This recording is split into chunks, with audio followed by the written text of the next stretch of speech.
എല്ലാവർക്കും നമസ്കാരം. അപ്പോൾ നമ്മൾ ശ്രീലങ്കയിലെ ബിസിനസ് സാധ്യതകളെ പറ്റിയിട്ടുള്ളൊരു വീഡിയോ ആണ് അടുത്തത് എന്ന് പറഞ്ഞിരുന്നു.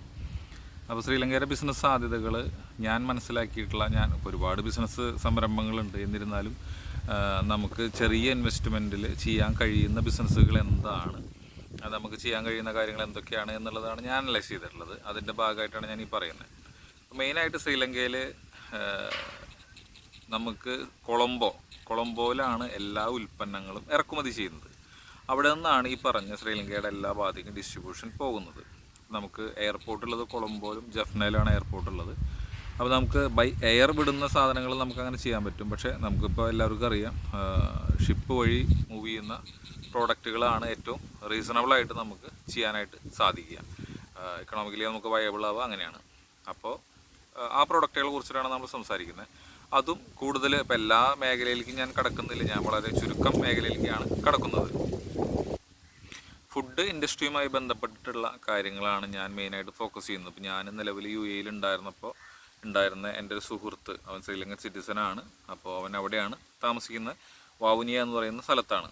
അപ്പോൾ അദ്ദേഹത്തിൻ്റെ സുഹൃത്ത് ഈ പറഞ്ഞ ഫുഡ് പ്രോഡക്ട്സ് എന്ന് പറഞ്ഞാൽ എല്ലാ പ്രൊഡക്റ്റുകളല്ല, പരിപ്പ്, പഞ്ചസാര ഞാൻ പറയുന്നു എങ്കിലും പഞ്ചസാര നമുക്കിവിടെ നിന്ന് ഇറക്കുമതി ചെയ്യാനായിട്ട് കുറച്ച് റെസ്ട്രിക്ഷൻസ് ഉണ്ട്. അപ്പോൾ അത് നോക്കിയിട്ട് വേണം പഞ്ചസാരയുടെ കാര്യത്തിൽ ഇറങ്ങാനായിട്ട്.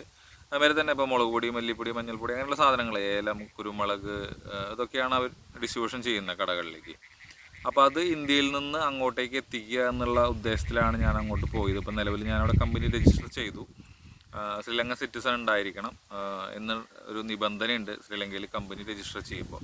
അപ്പോൾ നിങ്ങൾക്ക് അങ്ങനെ ചെയ്യാം. ഇനി അതല്ല, നിങ്ങൾക്ക് ബയേഴ്സുമായി നേരിട്ട് ലിങ്ക് കിട്ടുകയാണെന്നുണ്ടെങ്കിൽ കുറച്ചും കൂടെ ബെറ്ററാണ്. പക്ഷേ ഞാൻ സജസ്റ്റ് ചെയ്യുക, ബയേഴ്സുമായിട്ട് നിങ്ങൾ നേരിട്ട് ഇടപെടുമ്പോൾ കൃത്യമായിട്ടുള്ള എമൗണ്ട്, പേയ്മെൻറ്റിൻ്റെ കാര്യങ്ങൾ കൃത്യമായിട്ടുള്ള ഒരു ധാരണയിലാക്കിയിട്ട് അതിൻ്റെ ഡോക്യുമെൻറ്റേഷനൊക്കെ കറക്റ്റ് ചെയ്തിട്ട് വേണം ചെയ്യാനായിട്ട്.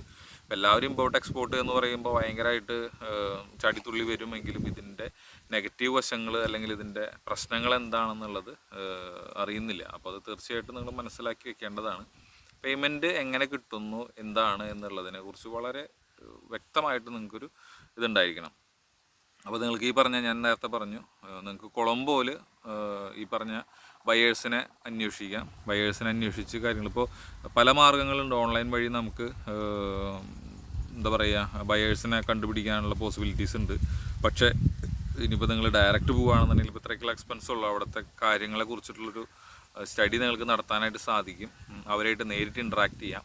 അങ്ങനെ നിങ്ങൾക്ക് ഈ പറഞ്ഞ ഒരു ഡീലിലേക്ക് എത്താനായിട്ട് സാധിക്കും. അപ്പോൾ നമ്മളിപ്പോൾ നിലവിൽ ചെയ്യാൻ പോകുന്ന ഈ ഞാൻ പറഞ്ഞ വ്യക്തിക്ക്, അവരുടെ ശ്രീലക്ഷ്മി ഫുഡ് പ്രോഡക്ട്സ് എന്നാണ് അവരുടെ കമ്പനിയുടെ പേര്. അപ്പോൾ അവർക്ക് വേണ്ടിയാണ് നമ്മൾ പ്രൊഡക്റ്റ് കൊടുക്കാനായിട്ട് ഉദ്ദേശിക്കുന്നത്. അതുകൂടാതെ വേറെയും 1-2 ലിങ്കുകൾ നമുക്ക് വന്നിട്ടുണ്ട്, വേറെ 1-2 പ്രൊഡക്റ്റിൻ്റെ റിക്വയർമെൻറ്റ് നമുക്ക് വന്നിട്ടുണ്ട്. അപ്പോൾ അതിനെക്കുറിച്ച് പഠിച്ചുകൊണ്ടിരിക്കുകയാണ്, എങ്ങനെ ചെയ്യാം, എന്ത് ചെയ്യാമെന്നുള്ളതിനെ കുറിച്ച് നമ്മൾ പഠിച്ചുകൊണ്ടിരിക്കുകയാണ്. അപ്പോൾ അതും ഒരു പോസിബിലിറ്റിയാണ്. അപ്പോൾ നിങ്ങൾ ഈ പറഞ്ഞ കാര്യങ്ങൾ നോക്കുക.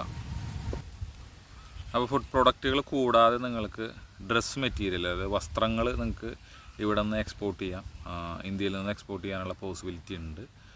അപ്പോൾ വസ്ത്രങ്ങൾ നിലവിൽ അവിടെ ചെറിയ രീതിയിലൊക്കെ ചെയ്യുന്നുണ്ട് എങ്കിലും നിങ്ങൾക്ക് വസ്ത്രങ്ങൾക്കുള്ള പോസിബിലിറ്റി ഉണ്ട്. പിന്നെ കാർഷിക മേഖലയുമായി ബന്ധപ്പെട്ടിട്ടാണ് ശ്രീലങ്ക. അപ്പോൾ ഇന്ത്യ ആണെന്നുണ്ടെങ്കിലും അഗ്രികൾച്ചറൽ ആക്ടിവിറ്റീസാണ് ഏറ്റവും കൂടുതൽ. അപ്പോൾ അതുപോലെ തന്നെയാണ് ശ്രീലങ്കയ്ക്കും അഗ്രികൾച്ചറൽ ആക്ടിവിറ്റീസ് നല്ല രീതിയിലുണ്ട്. അപ്പോൾ അതിലേക്ക് കോൺട്രിബ്യൂട്ട് ചെയ്യാൻ പറ്റുന്ന പ്രോഡക്റ്റുകൾ ഒരുപാടുണ്ട്. അത് പല രീതിയിൽ, ഇപ്പോൾ എക്സാമ്പിൾ യൂറിയ റിക്വയർമെൻറ്റ് എനിക്കുണ്ട്. പക്ഷേ യൂറിയ എന്താ വെച്ച് കഴിഞ്ഞാൽ, എന്നെ കണക്ട് ചെയ്ത് തന്ന വ്യക്തി, നമുക്ക് ഇന്ത്യയിൽ നിന്ന് ഇപ്പോൾ ഇറക്കുമതി ചെയ്യാനായിട്ട് സാധിക്കില്ല. അതിന് കുറച്ച് നൂലാമാലകളും കാര്യങ്ങളൊക്കെ ഉണ്ട്. അപ്പോൾ അതൊക്കെ ചെയ്താലാണ് അത് ചെയ്യാനായിട്ട് സാധിക്കുക. അപ്പോൾ അവർ ഇപ്പോൾ ഞാനുള്ള സമയത്ത് അവർ ദുബായിൽ നിന്ന് 10 കണ്ടെയ്നർ യൂറിയാണ് അവർ അവിടെ ഇറക്കിയത്. അപ്പോൾ അവർക്ക് ഇനി റിക്വയർമെൻറ്റ് ഉണ്ട്. നെക്സ്റ്റ് മന്ത് അവരുടെ വളമിടുന്ന സീസണാണ്. അപ്പോൾ ആ ഒരു കാര്യങ്ങൾ നിങ്ങൾക്ക് നോക്കാം. അപ്പോൾ ഞാനിപ്പോൾ ഈ പറഞ്ഞ ഫുഡ് പ്രോഡക്റ്റിൻ്റെ സെഗ്മെൻ്റ് ഉണ്ട്. അതുമാതിരി തന്നെ ബേക്കറി പ്രോഡക്റ്റുകളിലേക്ക്, ബേക്കറി ഉൽപ്പന്നങ്ങൾ ഉണ്ടാക്കാനായിട്ടുള്ള റോ മെറ്റീരിയൽ ചെയ്യുന്ന കാര്യങ്ങൾ നിങ്ങൾക്ക് നോക്കാം. നിലവിൽ അവിടെ വെള്ളം, അതായത് കുടിവെള്ളം, നമ്മുടെ ഇവിടെ 1 ലിറ്ററിൻ്റെ വെള്ളത്തിന് നമ്മൾക്ക് ഇവിടെ 20 രൂപയാണ് എങ്കിൽ അവിടെ അതിൻ്റെ വില 100 രൂപ, അതായത് ശ്രീലങ്കൻ റുപ്പീസ് 100 രൂപ. അപ്പോൾ അതായത് ഏകദേശം ഒരു 33 to 35 രൂപയാണ് അതിന് വില വരുന്നത്. അപ്പോൾ നിങ്ങൾക്ക് അതിൻ്റെ ഒരു കാര്യം വേണമെന്നുണ്ടെങ്കിൽ നോക്കാം. അപ്പോൾ അതാത് സെഗ്മെൻറ്റിൽ എക്സ്പീരിയൻസ് ഉള്ള ആളുകൾ അത് നോക്കുക എന്നുള്ളതാണ് ഞാൻ പ്രധാനമായിട്ട് പറയുന്നത്. ഓക്കെ, പിന്നെ ഈ പറഞ്ഞ കാർഷിക അനുബന്ധ സാധനങ്ങൾ, അതിപ്പോൾ കാർഷിക ഉൽപ്പന്നങ്ങളായിക്കോട്ടെ, ഉപകരണങ്ങളായിക്കോട്ടെ, ഫെർട്ടിലൈസറുകളായിക്കോട്ടെ, പല രീതിയിൽ നിങ്ങൾക്ക് അത് ചെയ്യാനായിട്ട് സാധിക്കും. യൂറിയയ്ക്കാണ് റെസ്ട്രിക്ഷൻ കുറേ ഉള്ളത്, മറ്റുള്ള കുറേ പ്രൊഡക്റ്റുകൾക്ക് നിങ്ങൾക്ക് ചെയ്യാനായിട്ട് സാധിക്കും. തുണിത്തരങ്ങൾ, എല്ലാവർക്കും വേണ്ടുന്ന തുണിത്തരങ്ങൾ കാര്യങ്ങൾ നിങ്ങൾക്കത് ചെയ്യാൻ പറ്റും.